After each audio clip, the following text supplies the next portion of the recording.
तर मी चाललो होतो भजनाला पप्पांच्या तोरीला मडला, कारण की आज होती महाशिवरात्र. त्यानिमित्त आपल्याला होतं भजन मडमध्ये. तर गणपती बाप्पाच्या पाया पडलो आणि सरळ पप्पांच्या तोरीला बाईकवर निघलो, कारण की आपली गाडी होती फुल पॅक. त्याच्यामुळं आपल्याला धूल खात खूपच धूल होती बाई, काय करू शकत नव्हतं, कारण की रस्त्याचं काम चालू होतं. तसंच पुरलं मडला आलो. तर पप्पा सांगितलं गाडी येऊपर्यंत थांब तिथंच. मग थोड्या वेळ तिथं थांबलो. आपली तेवढंपर्यंत गाडी आली. गाडीतलं बॅग घेतली आणि ही जत्रा बघत बघत आपण निघलो मंदिराकडं. मंदिरात येऊन बघितलं ते बागुरचे काका एक नंबर बासरी वाजवत होते. थोड्या वेळात आपण घेतलं देवाचं दर्शन, सरळ केली भजनाला सुरुवात.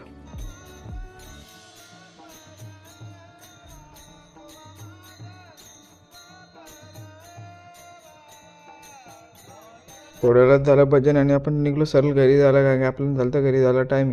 बाहेरून बघतो तर आपल्या गावातली बरीचशी लोक पब्लिक आली होती. थोड्या वेळानं घेतला आपण आईस्क्रीम आणि फालुदा खायला, कारण की आपली गाडी यायला थोडा होता टाईम. म्हणून जरा वेळ केला टाईमपास नाही, तेवढ्यात आपली गाडी बनवली. तर आपण घेतली. आपण लगेच पकवत्याची बॅग खांद्यावर. तेव्हा मम्मी पण आली होती पिंट्याकाच्या दरीला, कारण मम्मी आणि पप्पा थांबणार होतं थोडा वेळ.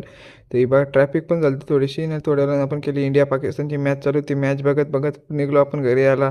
थोड्या वेळानं आलो आपण घरी. आपल्या शहराच्या नाक्यावर गणपती बाप्पाचं पुन्हा एकदा दर्शन घेतलं.